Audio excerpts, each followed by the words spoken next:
Hey, Melanie, thanks for joining us. Hey, thanks for having me. I'm super excited to have you on the show today. How you feeling? I'm feeling awesome. I love it. I love it. You're in Mexico, right? No, I'm in Hawaii.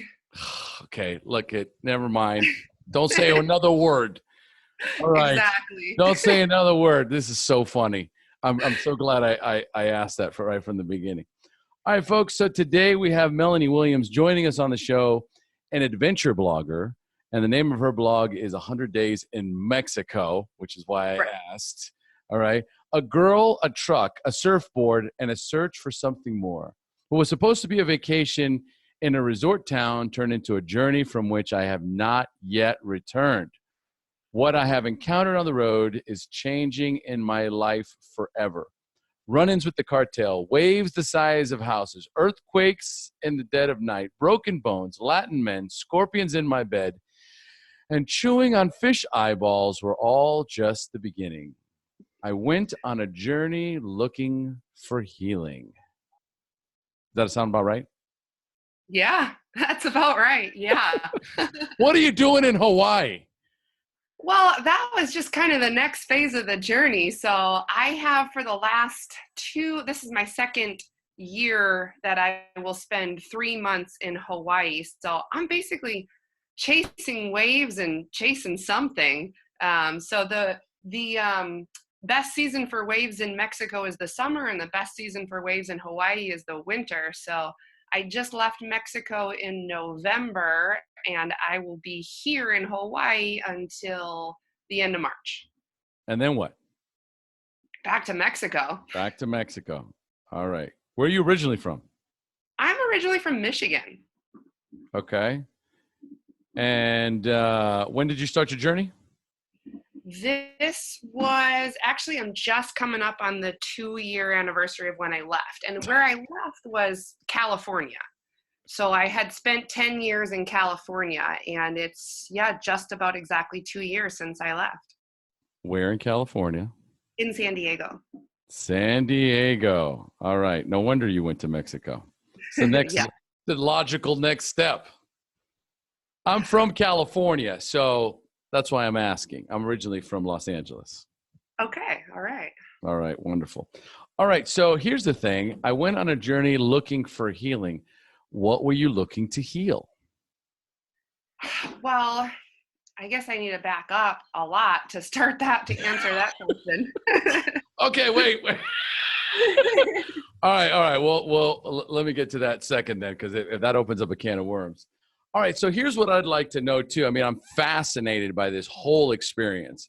I'm fascinated about somebody just picking up and just moving and just going on a journey, seeing what comes next, and then all the amazing things that happen to you on this journey. But how is it that do you have a daily routine, or what does that look like? Yeah, I do. It's funny. I am this creature of habit. So Mm.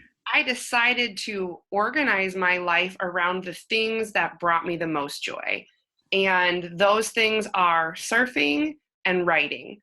So I have it's interesting with surfing because you have to surf when the waves are right, the tide is right, the wind is right, the swell is right. So you have to sort of live this fluid life. You have to live with the waves. You have to be able to flow. But at the same time, I need routine and rhythm. So my days always start with a morning routine. It's more or less has the same components every day. There's meditation, there's healthy movement. Right now, I kind of have a back injury, so it's more like stretching and foam rolling. And then there's some sort of a writing. Right now, I've been super into writing a desires list. So I just write to the universe, this is what I desire from my day. And it's ridiculous how much the universe comes through and is like, here you go, here you go. It's like the universe is just like writing checks to me right now, just from asking. So that's sort of how my day starts. I'm going to come back to that one. Okay, keep going. Then I usually check the cameras and check the tides and find out, I plan a part of my day that's going to be spent in the ocean. And whenever that fits in, I fit in my writing and my kind of work around writing, blogging and marketing and all of that stuff around the waves. And usually after dark, by the time it gets dark, I am exhausted. So that's when I try and do some sort of a spiritual practice. I listen to a lot of podcasts or I read a lot of spiritual books, and I just turn the lights down low and try and just kind of center myself in the evenings. So yeah, that's my next question, which is, what is your spiritual practice? Do you have a spiritual practice? And what is that? What is your belief as far as your spiritual belief system? What kind of, what is the belief system behind your spirituality? Well, I was raised really extreme evangelical Christianity, where we were in church 3 times a week. We were volunteering for every event. I was on the Bible quiz team, so I had to memorize the Bible. So I still identify with some of that. Like, I like to go to church because that feels comfortable to me. And I liked, those people, I understand them, they understand me. So that's part of it. But I feel that I have maybe a more, without being arrogant, maybe a more evolved way of looking at Christianity, of maybe more higher level. So I still believe all of that plus a lot more. So for me, spirituality is about connecting with just everything that's greater. And I use the word universe. That's my word for the divine. But source, flow, the engine that drives all of this. So for me, spirituality means intentionally connecting with that flow, that energy that is all of us, that is one. So meditation is a big part of that. This place where I'm at in Hawaii is like an ocean view in front of me. So I just sit here and just try and, hear the birds and watch the breeze swaying the palm trees and look at the waves and the way that they move and just feel that I'm a part of all of that. But then I think, like, I try and be a physically disciplined person and I try and be a mentally disciplined person.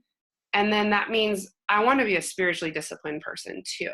So there's a practice for me that comes along with that, where, like, I have to be in these books that inspire me, or I have to be listening to these podcasts and feeding my brain new ideas all the time. I don't always agree with all of the ideas, but for me, when I can tell if it's been a week or two and I haven't read anything spiritual, haven't listened to anything that's spiritually challenged my brain, I'm like, boy, I'm backsliding. Like, it feels yucky in my body. So that's important for me. Yeah, I'm so glad I asked that question then, because that is that is the challenge. That is the challenge for most people when it comes to spirituality, is detaching from the dogma, detaching from the rituals, detaching from religion, all the different attachments that you have to the idea of what spirituality is. And what you just described is exactly my belief system when it comes to spirituality. I am one with universe, one with source. I allow that energy to flow through me. I connect with the internal force and voice inside of me, which is my intuition. So when I sit quietly and ask for guidance, eventually the guidance comes. And that guidance comes from within. That is what spirituality is. It's that guiding force within us. So, beautifully answered question. And I think it's something that our listeners, once they can detach from any sort of negativity around it, just from things that we've learned or experienced in our childhood, spirituality is the most beautiful and it's the most beautiful and I'm looking for a word here that means deserving. It's a beautiful and deserving practice for everyone. Totally. And I feel that like one of the belief systems that had to change for me from religion to spirituality is religion taught me like it's all going to burn and I am at my core evil. And when I kind of learned to reframe that as I am at my core created to do something amazing, and the universe actually it's been evolving for millions of years to become better. So the natural flow of the universe is toward joy and hope and freedom and peace. And I am in that natural flow. I am a part of that natural flow. So when I learned to think of spirituality as connecting with this flow toward all things good, it was like so awesome to dive into spirituality, because instead of feeling like, oh, what have I been doing wrong? Or, what do I need to, repent of? It's like, how can I allow source to bring me into this version of myself that is pure bliss? And it's like allowing myself to be pulled forward into this, I don't even want to use the word perfect, but this version of myself that is enlightened and without suffering. It's the authentic version of yourself, void of guilt and shame. Yes, exactly. That's what that is. And what you were just describing is guilt and shame. Where we're detaching from that, you're allowed to connect to pure source, pure love. Completely. And that's been a huge part of my journey, is detaching from that guilt and shame. Man, okay, we are going to move on, because that could be a 2-hour episode. I could tell. So we're definitely on the right track. So addiction can be a driving force for some of us. It may propel some of us towards things like drugs, alcohol, food, people, money, even our phones. Was there ever a time when addiction played a role in your life? Yeah, big time. So I can remember two things from being like a teenager. One was that I always had needy friends, like people who wanted they wanted something from me, but I never saw it that way because it made me feel so good to help them. Mm-hmm. So helping people, which don't actually need my help, has been a huge part of my addiction. And then the second thing is, since I was a teenager, I always felt I somehow needed a better body in order to be loved. Mm-hmm. And so for me, it started young, and it starts for a lot of girls young, where we start restricting our food or counting calories or cutting out carbs or whatever it might be.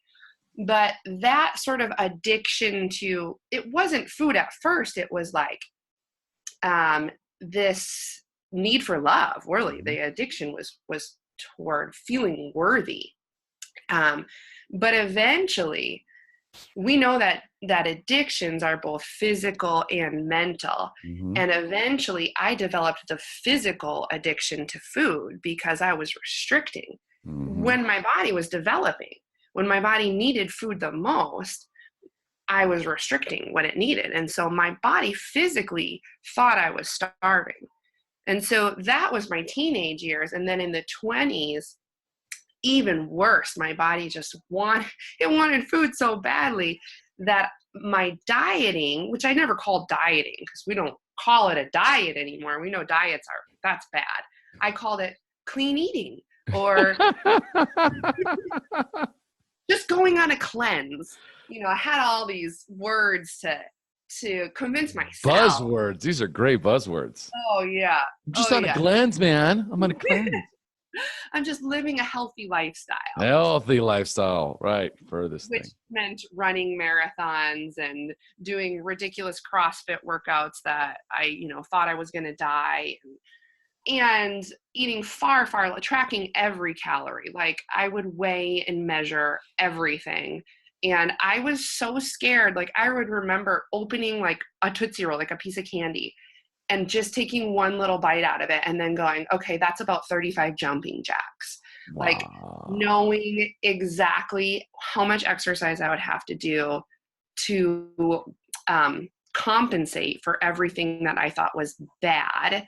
And I had such black and white rules around food that eventually, after a good 10 years of that and being severely underweight for my body, if you looked at me during that time, you wouldn't have called me underweight, but my body, it was underweight for my natural weight. And my body it rebelled, and I eventually started binging and purging. And I developed the clinical definition of bulimia, which is to binge and purge at least 3 times a week for more than 3 months. And that lasted about 3 years. And eventually that, of course I call it a physical addiction, but we know that it's both. And it was mental as well. There was a euphoria that came with that sort of control. Like, look what I can make my body do. And I remember not being able to concentrate or focus and trying to sit at my computer and get work done. And the only thoughts on my brain were food, food, food, food, food. So I'd go and binge, and we're talking like, like eating everything in every cupboard and then going back around and seeing what else I could eat without eating too much of one thing so that I wouldn't get caught. So, I'm married at the time, so I don't want my husband to find out that I'm doing this. So it's like, 3 bites of ice cream, and then 2 Oreo cookies, and then a piece of bread, and then back to the, a peanut butter and apple. And it would go on until I would be so disgusted with myself that I would make myself go and throw up. And immediately after throwing up, there would be this period of euphoria where I could concentrate, I could work, I was calm. So the physical addiction also was a mental addiction, where it was like, I finally felt okay for just a few minutes of my day. So then that made the binging even more attractive to me, because I could finally calm down once it was over. So I don't remember if I answered the question or not, but I asked if there was ever a time where addiction played a role in your life. I guess you could say yes. The next question is, what, if anything, did that addiction cost you? Oh gosh.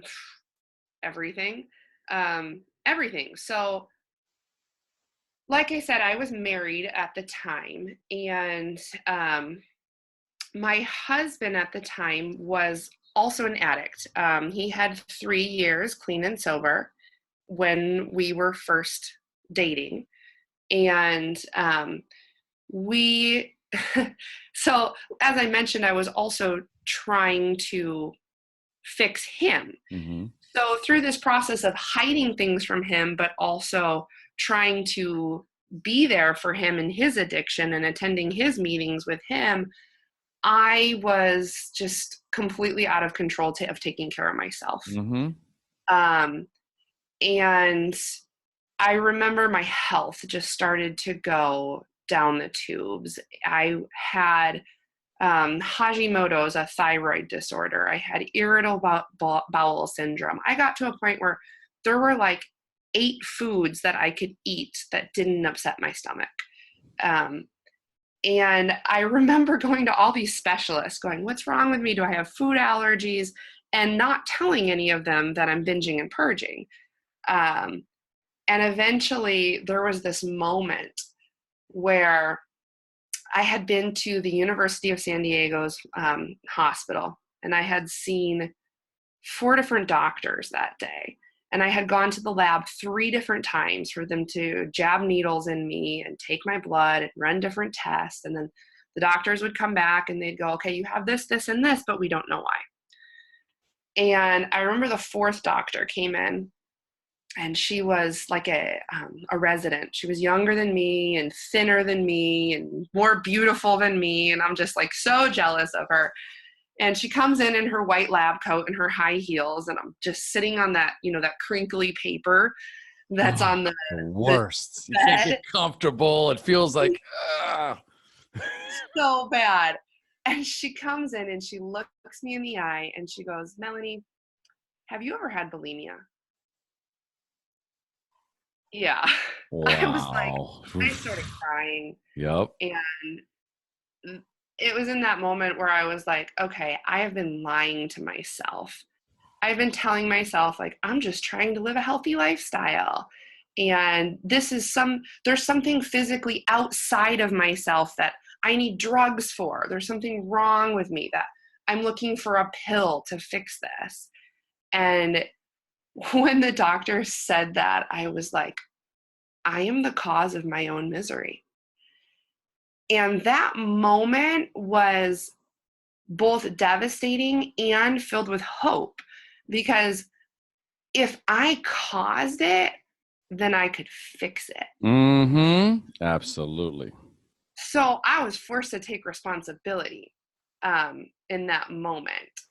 And it also made me look at my marriage, which at the time my husband was relapsing, and going, if I didn't cause it, I can't fix it. And looking at his issues and how I didn't cause what was going on with him, and I was thinking that I was the solution.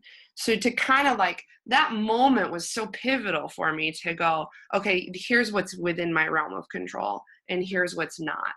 And then what am I going to do about it from there? Dude, that is just wild. And just to think that, we have these wonderful opportunities for growth. And, coming from that idea of spirituality, it may not seem that way at the time, but while I'm sitting in that doctor's office on that crinkly paper, not knowing, what is happening or, what's going to happen next. And just to be asked that question point blank, and I've got to look at myself in 2.3 seconds. I've got to completely do a body scan, right?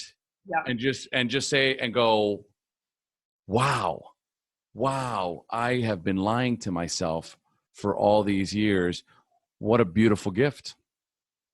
Yeah, it totally was. I mean, I wanted to keep lying in that moment, but it was so overwhelming. And this is one of the things that's been huge for me, is listening to my body. But my body just screamed the answer to that doctor, because I started crying. There was no more lying. It was like those tears were going to answer for me whether I wanted to lie or not. And sometimes the body speaks really subtly, and it just speaks to me. It's this little like tinge in the pit of my stomach, like, tell the truth, tell the truth. And other times the body is screaming, it's exploding in tears. And it's like, okay, well, I guess I have no other option but to listen to my body. And that's what got me into that doctor's office in the first place, was not listening to my body. Yes. For not listening to the subtle things like, oh, maybe you should eat right now. Like, I read this on someone's Instagram post or something, but I follow all these like non-diet advocates now. And the one girl said, would you ever have to pee and think to yourself, I shouldn't have to pee right now? That doesn't make any sense. I'm not going to let myself pee right now because I don't deserve to. I haven't drank enough water to need to pee. Like, that makes no sense. But that's what I was doing to my hunger. Like, I shouldn't have to eat right now. I shouldn't be hungry right now. I'm not going to let myself eat right now. And just totally ignoring what our really intelligent body wants to say to us. So that's been like this huge, huge part of my recovery, is listening to those subtle body cues. And they're not subtle when you actually slow down. That's where all the disease comes from. I am mentally in a state of dis-ease. And when mentally I'm in that state, the body and the mind start working together behind the scenes, doing their utmost to avoid the frontal cortex as much as possible. The frontal cortex obviously isn't listening, so we're going to take charge here. I'm going to shut you down one way or another. You're going to listen. And so, yeah, you're absolutely right. So this is a perfect segue to where I asked you in the beginning, and I said, we'll get back to that later. And you said, well, let me start from the beginning.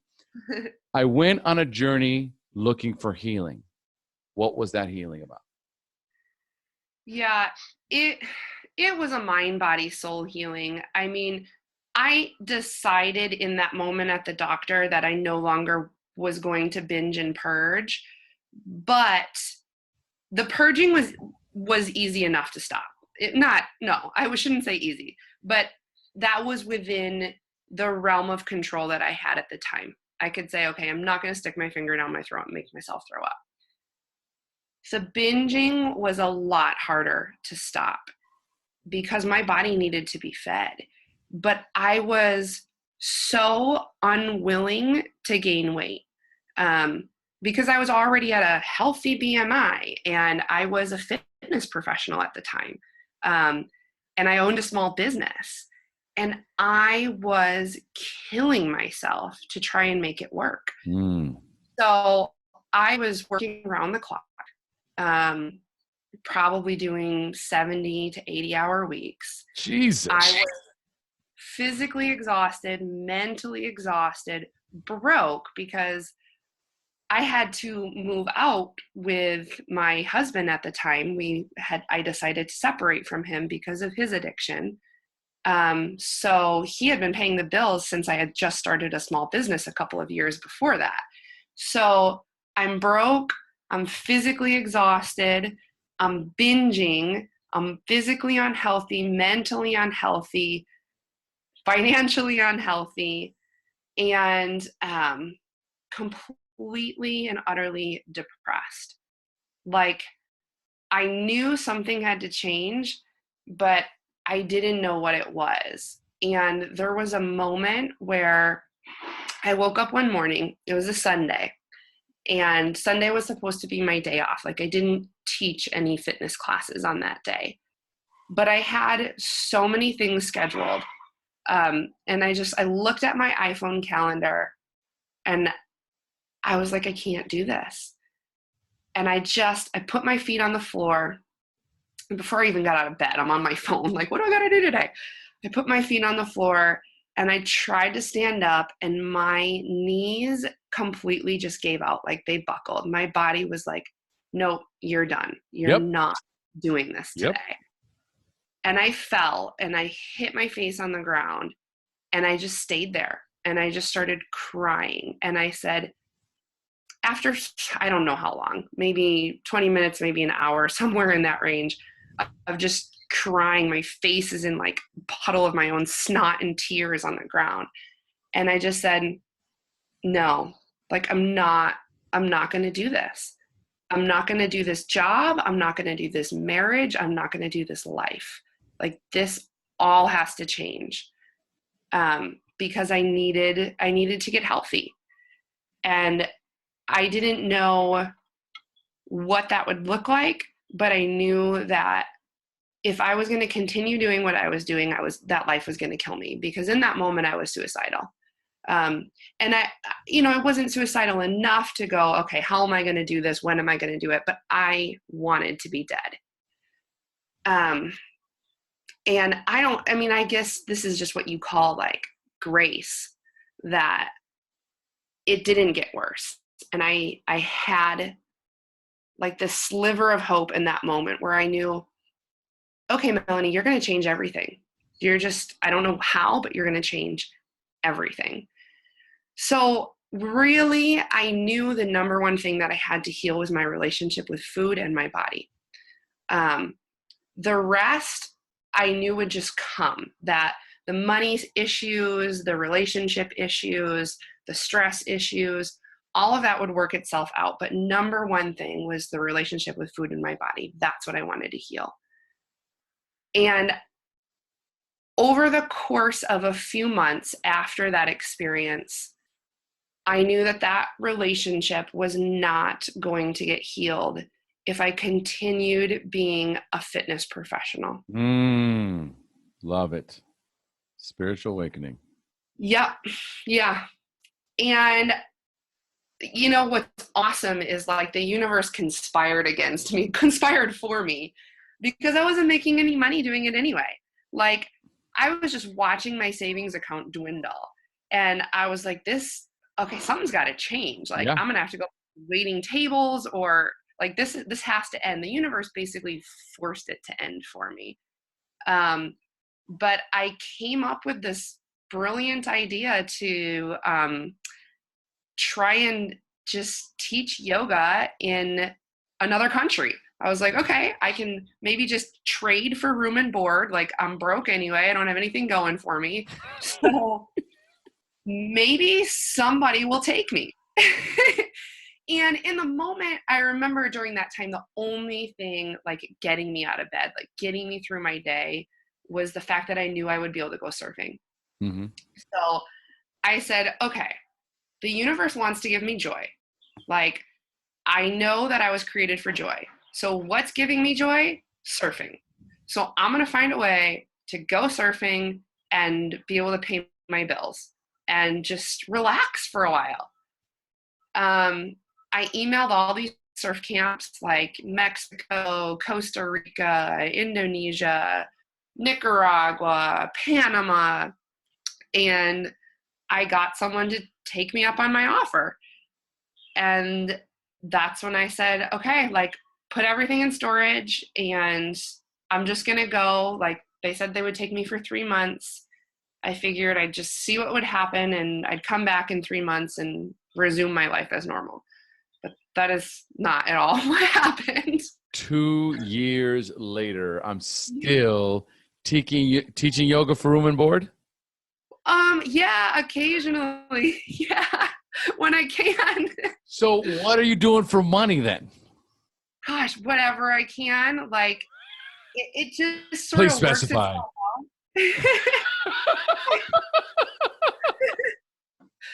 I pretty much just like live on nothing. I mean, Mexico is so cheap. Dirt cheap. But Yeah, you're in Hawaii. Nothing in Hawaii is dirt cheap. yeah, I got really lucky. Like, well, lucky, I don't know. I told the universe that I just wanted to keep following the waves. Uh-huh.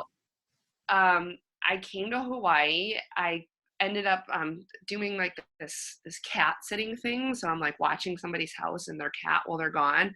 What about the And plane ticket? How'd you get money for the plane ticket? yeah, so I just sort of taught yoga and worked at a spa and did massage, and like it just like It just there was enough. Okay. All right. See, There was enough. Vital details, Yeah. Melanie, because there's people listening. There's going to be people listening to this episode, and they're going, "How do you do that? Maybe I'll do that, right?" Yeah.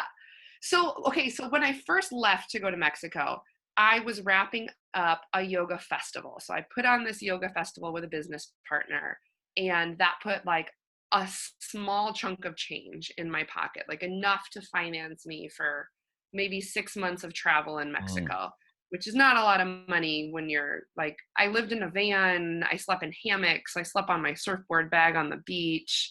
So I just did what it took. And then I started to get nervous about money while I was in Mexico. So at one point, I found this like palapa on the beach, and I found the guy who owned it. And I was like, hey, do you mind if I try teaching a yoga class in this empty palapa? He's like, yeah, sure, no problem.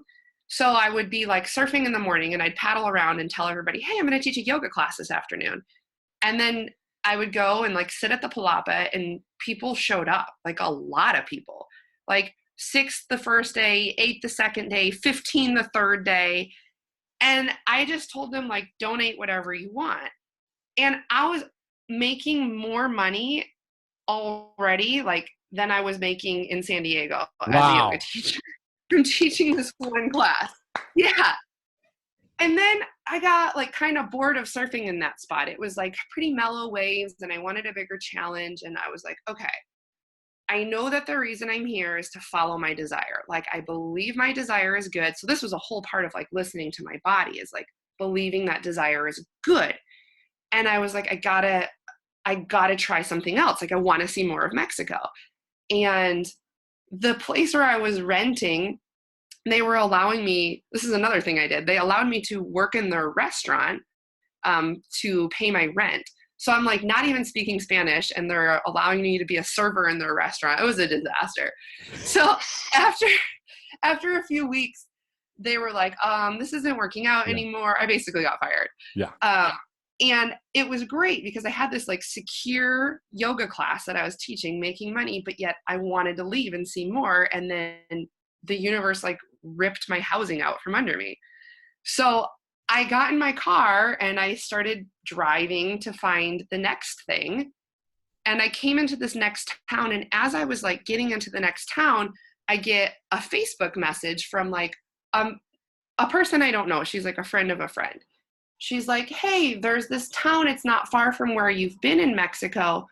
There's a yoga resort spa there. And I work there, but I'm leaving for a couple weeks. Do you think you could sub for me? So I'm like, wait, this is where I just showed up. Oh yeah. So like, I'm literally like 2 miles from the place where she's writing me this message from.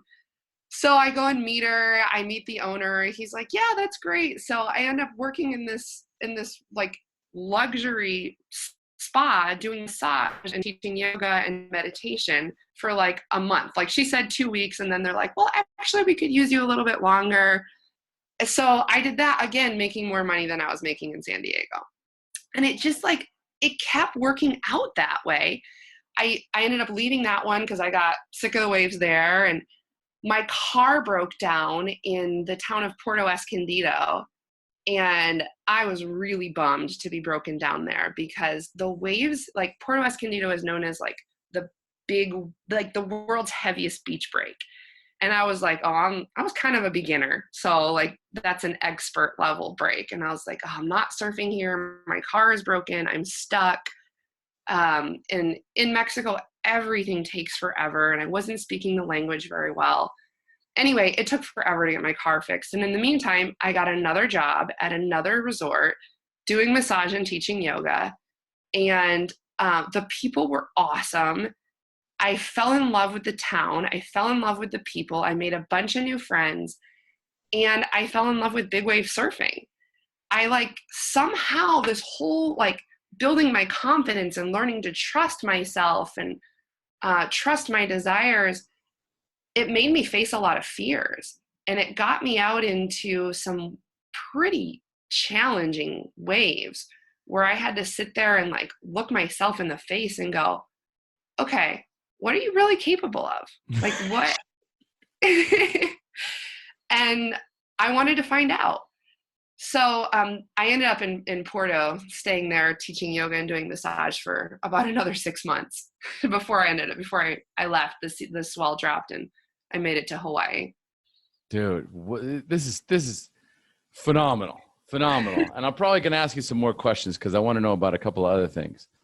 But, you know, as a coach, I hear stories all day from people who say, I can't do this because, or once I achieve this, I'll be happy. They learn and pick up patterns from role models in their life, not realizing that they are now in charge of their own story. What is the story that you used to tell yourself, your biggest limiting beliefs, and what is it that you believe now? I think the biggest limiting belief that I used to tell myself is that I needed to achieve something more. I needed to accomplish something. I needed to produce something. There was somewhere outside of myself that I needed to get to.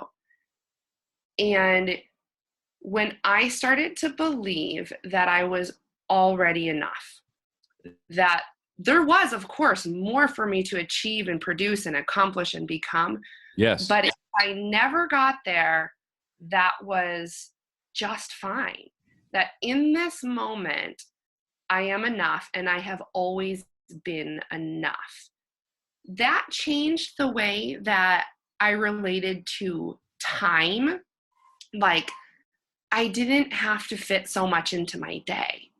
I could actually enjoy the different parts of my day because there was nowhere to get to. Mexico was huge for reshaping that belief because La Hora Mexicana, which is the Mexican hour, like it's so slow. It's ridiculously slow. Tranquilo. Yeah, exactly. So I had to really slow down and say, okay, in this moment that like I've already been waiting 3 hours on this curb for the mechanic to show up, like I am enough and there's nothing to accomplish right now. Then that changed the way that I related to money, because it was like, well, actually, if there's enough time, there's enough money. And this idea of living in abundance, an abundance of time, an abundance of money, eventually started to trickle over to there's an abundance of food.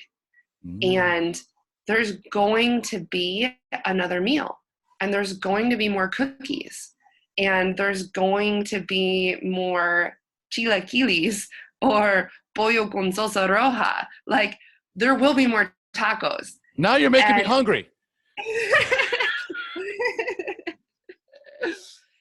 Yeah, so it started to trickle over into the way that I saw my body. Like actually my body's good enough and I don't have to force it into submission.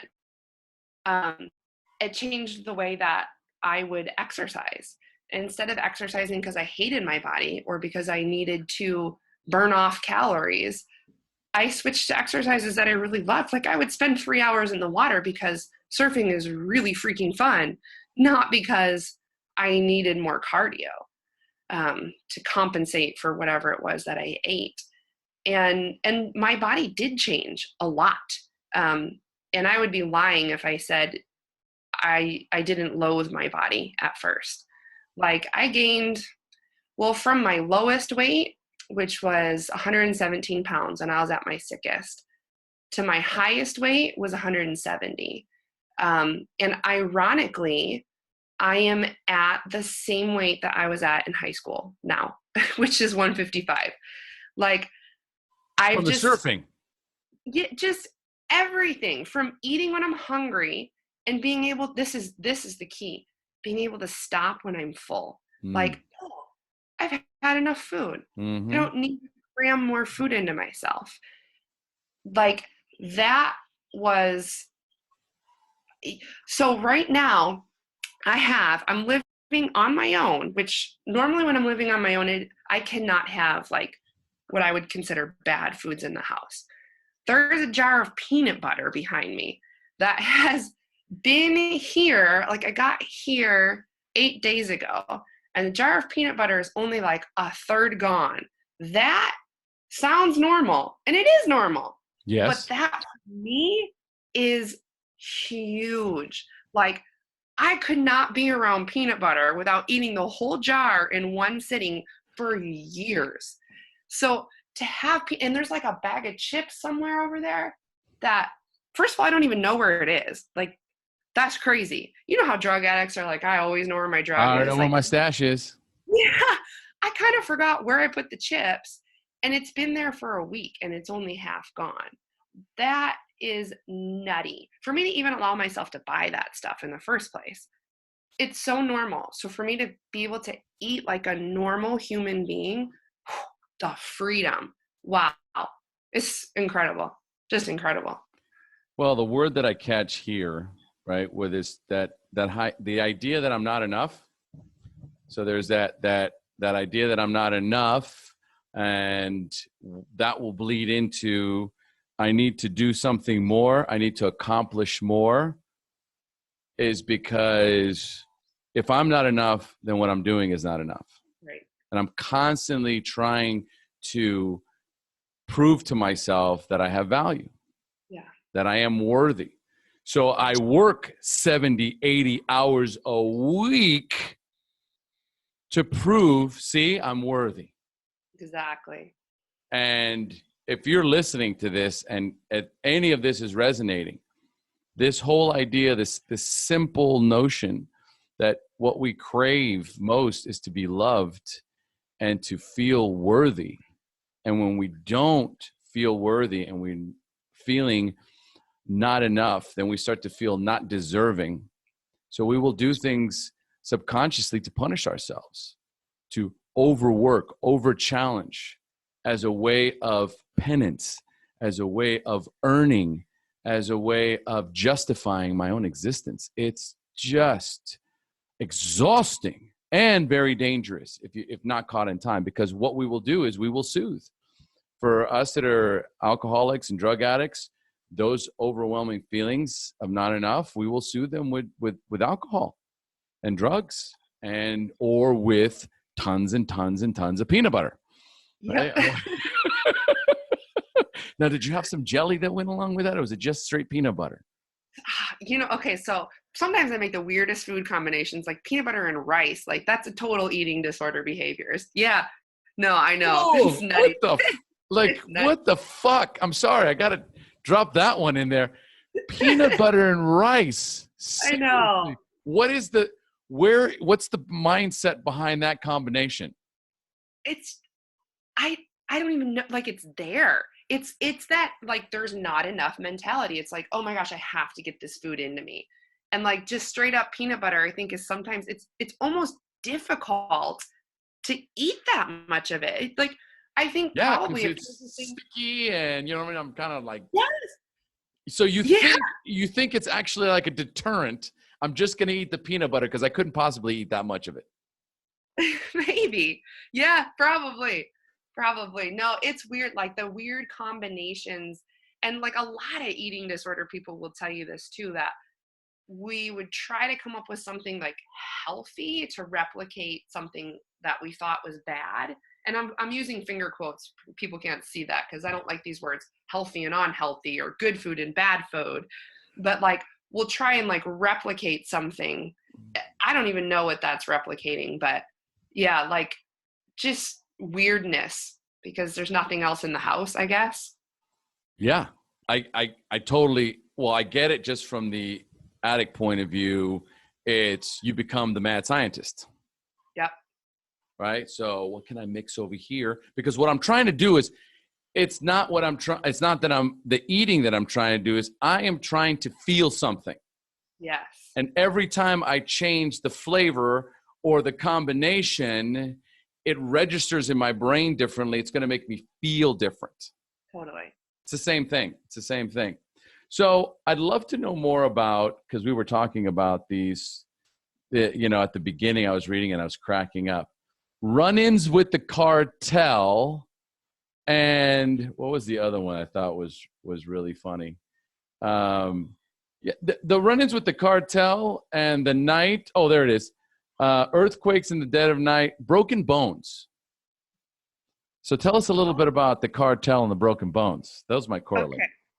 So I had a couple of run-ins with the cartel. The first one was, so the thing is, I didn't plan to just drive around Mexico by myself. Like, I had this resort gig lined up. I was supposed to go work at this resort. But when I got there, it turned out like the waves were terrible, and it was more of like a retirement community. And I was in this like process of learning to listen to my desires. And like, I was on a surf trip, and I got there and there were terrible waves. And I felt this overwhelming guilt, like, oh my gosh, I committed to this place. But at the same time, I'm like, no, I need to listen to my desires. So I basically left as soon as I arrived.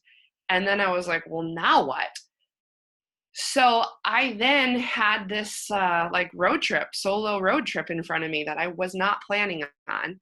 And a friend, this girl I met, she gave me a puppy. Like, there's 1 million dogs to adopt in Mexico. So she gave me a puppy. So I'm driving. It's like my first day of solo driving in Mexico. And I see up ahead of me a roadblock. There's like a tree across the road and a big jacked up truck. and there's like a couple of guys are far away. So I'm like, oh shoot, like this doesn't look good. So I made an immediate right-hand turn and just went down to the beach and hung out for a while, hoping that the roadblock would be gone.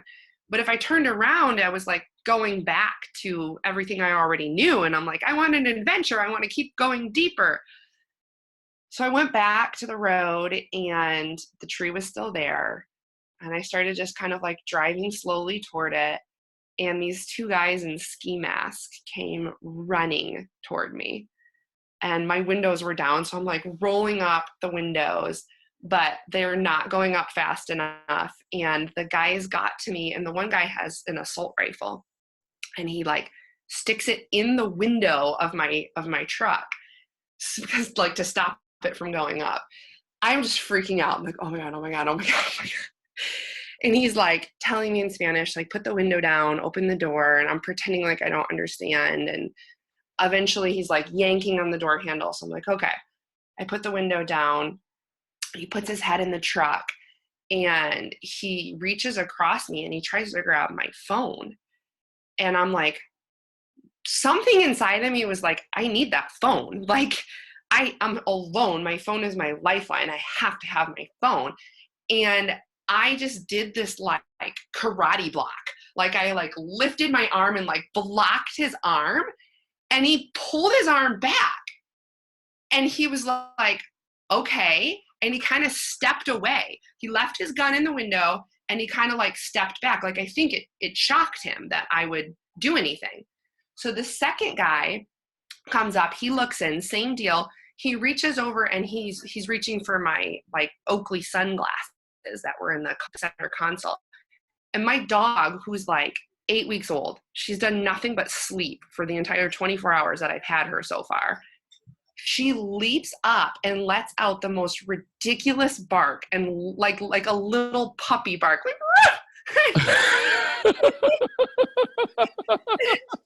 lunges at his hand, and he pulls his hand away. And the two guys like look at each other and they both start cracking up. And I start cracking up because I'm like, what? Okay, I guess we're laughing now. And then the guy's like, he goes, do you have some water? I was like, okay. So I gave him some water and he's like, look, there's a tax. You have to pay a tax. I'm all, okay, how much is the tax? He's like, it's like $40 or something. And I'm like, well, I have 15. So I gave him like $10 or $15. They moved the tree for me. And then they were like, do you need directions? I was like, oh my God. So I told them, no, I'm good. And they're like, okay, have a nice day.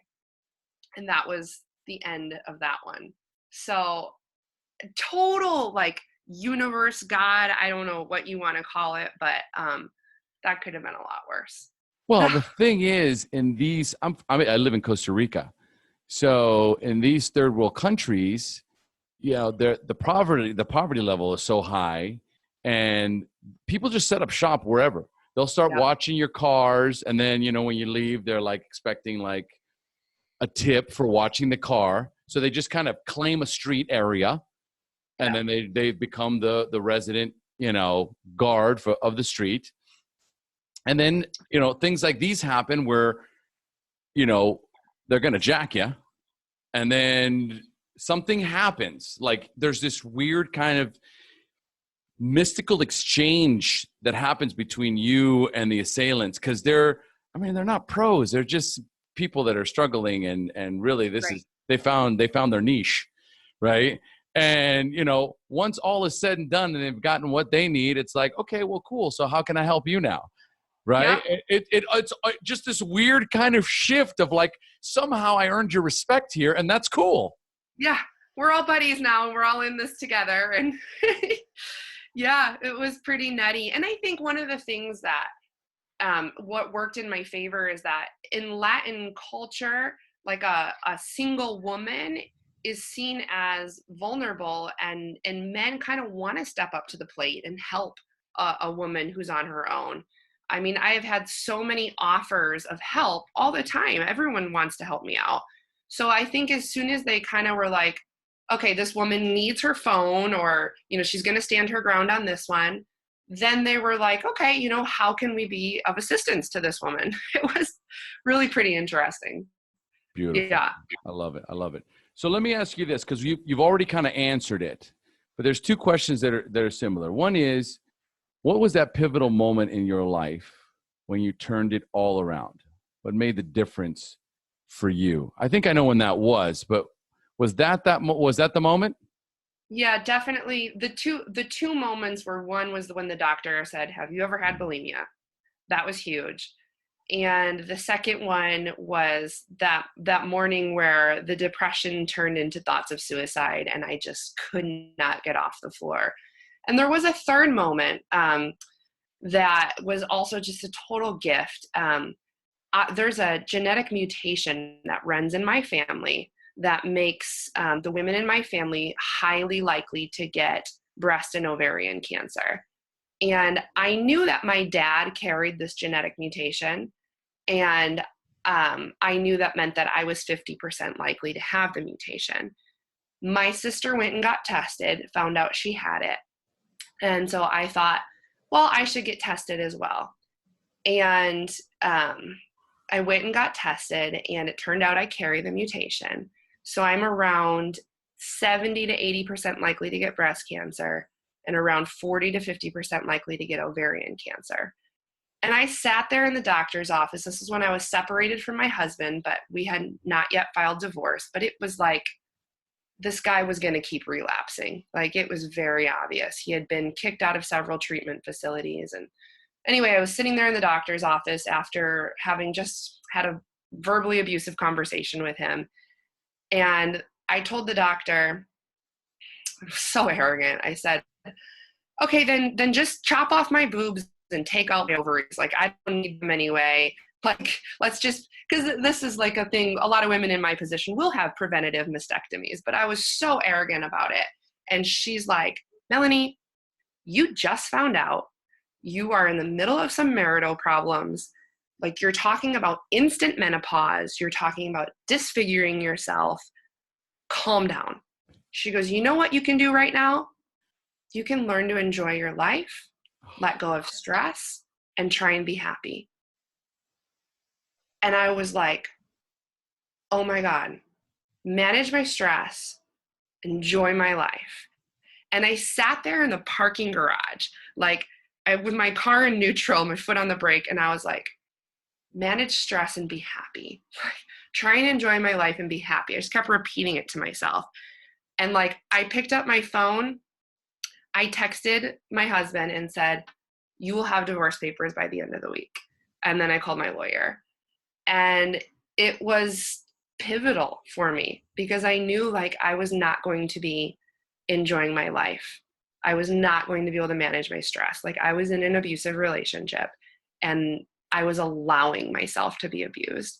So that moment was also huge for me, just saying, like, this life is short and I better take advantage of every moment while I have it. Oh man, that is so beautiful. So powerful.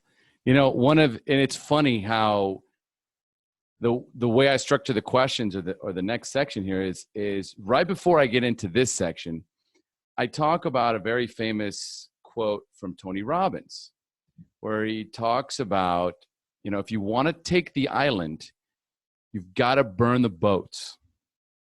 So there's that pivotal moment in your life. So many of us have that moment in our lives where we draw the line in the sand and say to ourselves, not one more day, not one more hour, not one more minute.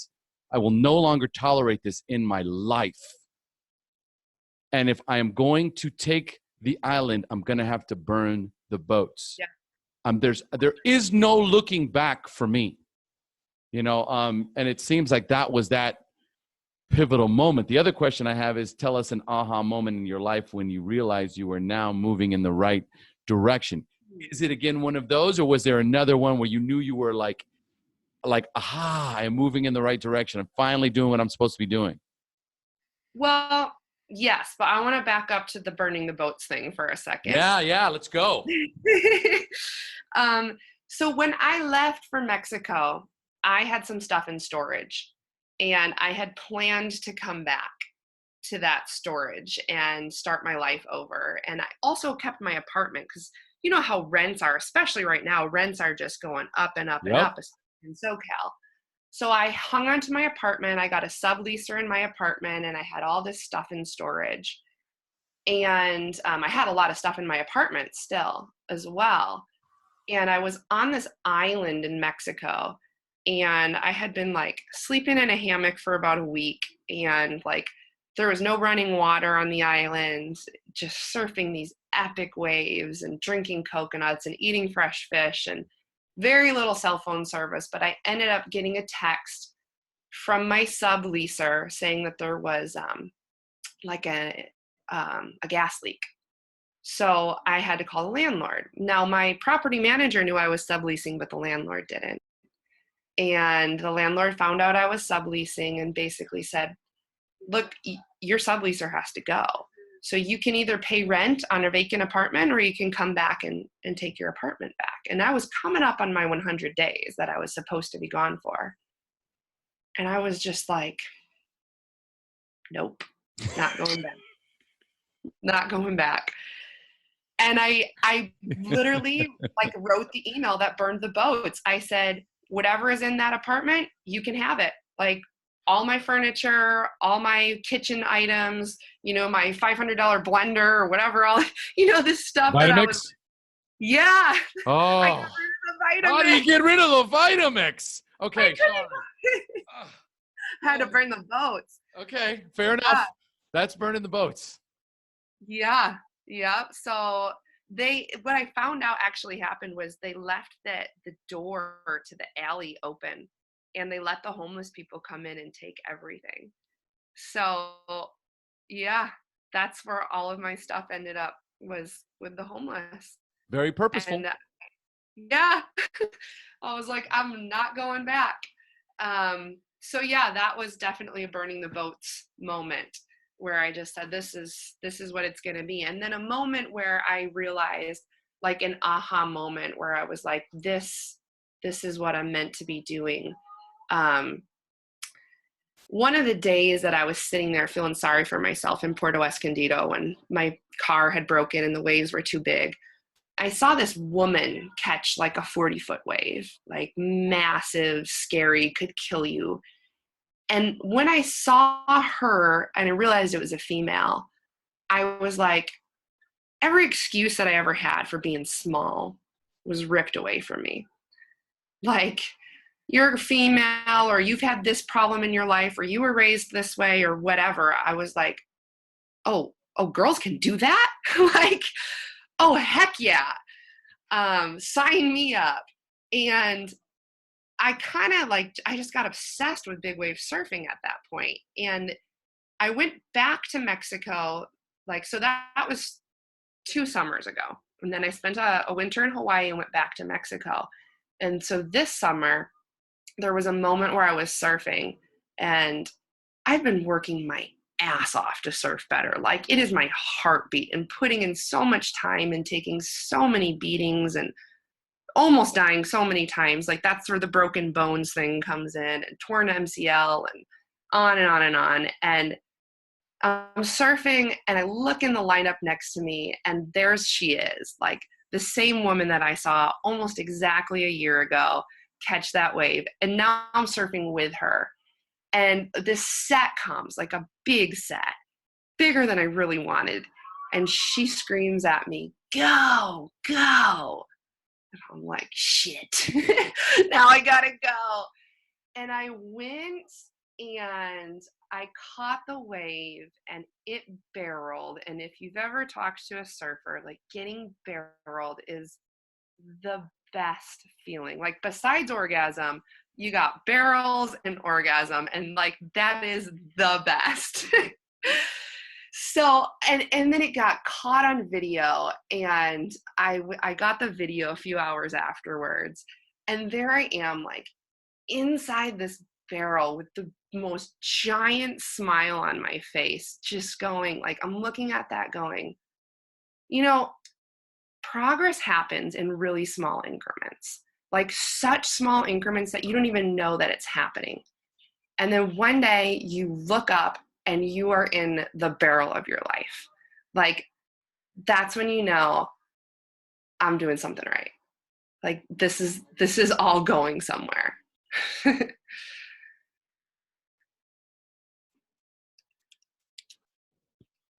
Uh-oh, I can't hear you. No, I put There you myself on mute because the dog is barking. I don't know if you can hear him, but Rumi's being obnoxious.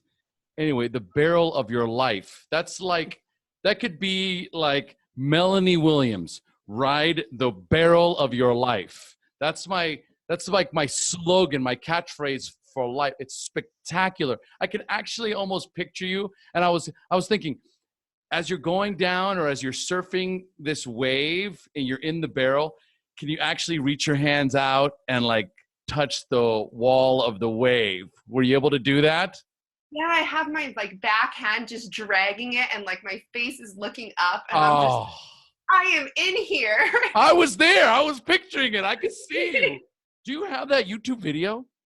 I do. It's on my Instagram, but I can send it to you. Yeah. Get that fucker up. I want to put it on the show notes, like access to it. That is spectacular because that's everything. It's Totally. everything. It's a moment in your life where everything changes. Yes. Where you realize that everything you ever believed before that was holding you back was bullshit. Yes.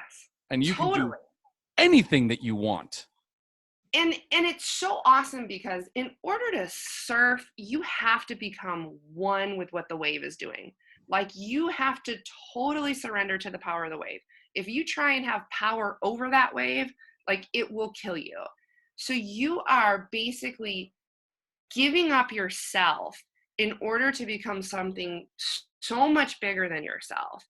And yeah. And so for me, this whole journey has been about letting go of the fucking control. Like, control what you're eating, control other people, control your finances, control. And when you let it all go, that's when you actually have so much more control, because you're controlled by that flow. You're controlled by the waves of the universe, which is going somewhere good. And when you get inside that, it feels good, really good. Dude, this is mind blowing. I didn't even know where we were going with all this, but this is like, it's fucking mind blowing. See, I told you. Like, I was like, I don't even know. I might not even ask you all the questions, but we'll just let it flow naturally. And your whole life is about letting go and being like water. Yeah, totally. Flow. Let go of all that bullshit that doesn't serve you and just allow life to carry you. Completely. Way too excited here. All right. All right, let's start closing up, Melanie. We could do this for days. All right. So tell me, do you have any favorite books that you would recommend to our listeners? Yeah, like the number one I recommend all the time is Louise Hay's You Can Heal Your Life. That one. Which one? Louise Hay what? You Can Heal Your Life. Yes. Take your own personal responsibility and like man up and don't put your faith in the pills. You can do it yourself. Another really good one, I'm obsessed with Rob Bell, and his book, How to Be Here, actually I think it's called How to Be Here Now, is mind-blowing. He has this quote. He says, "The universe is rigged in our favor." I love it. It is. It actually is. Every single one of those adversities that you were facing, all the struggle, all the pain, all the hardship, was your body and the universe going, you're going the wrong way. You're still going the wrong way. Totally. Yep. That's all it was. So Rob Bell, what's the name of the book? How to Be Here Now. Okay. Here now. Love it. Okay. What would you say is your personal formula or blueprint for success? Follow your desires.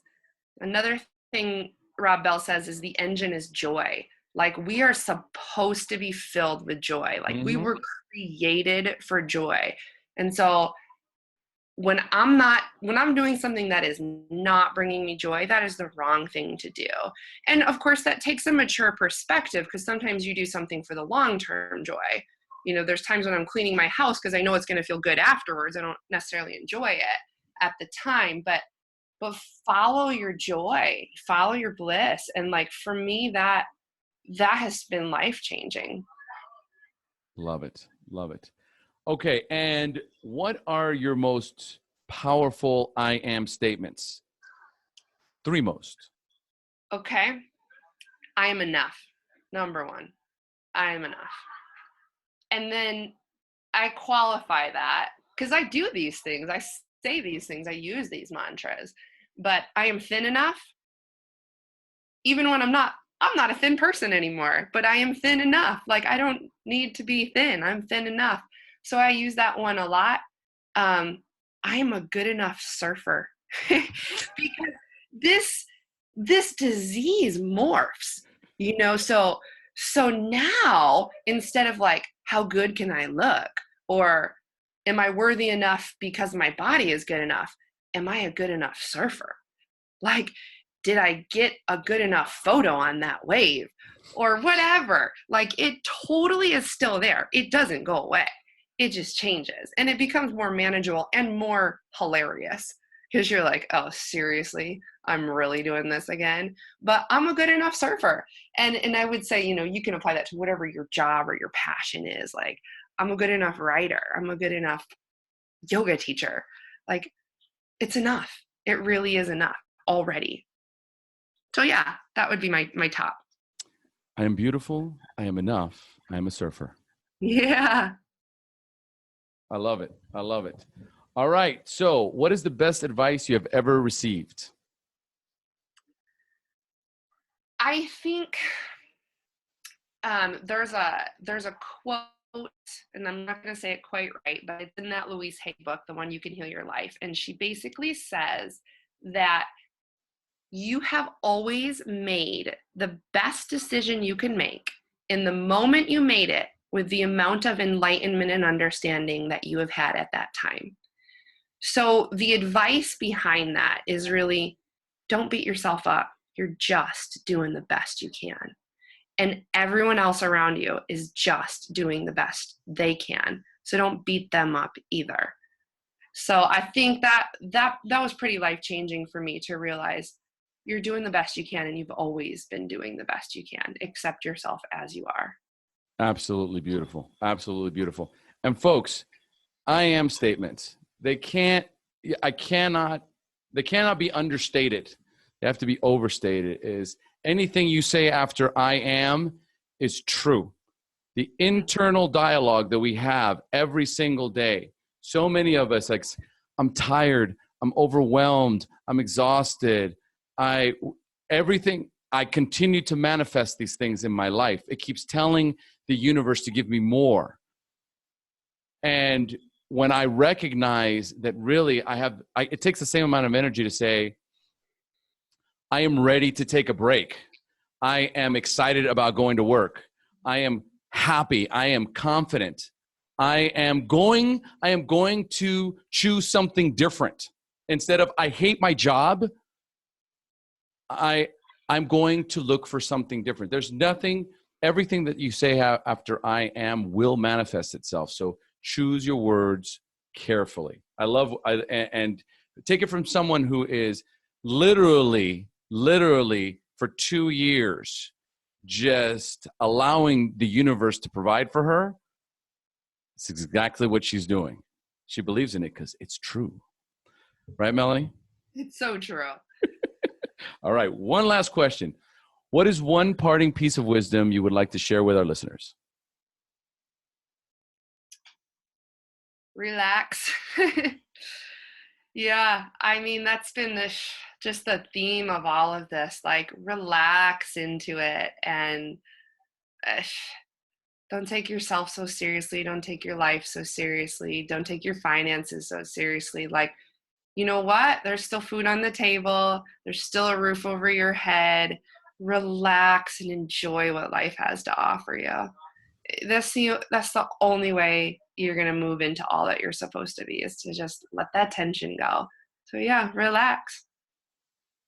That's exactly how we're going to close. That's beautiful. Melanie, thanks so much for joining us.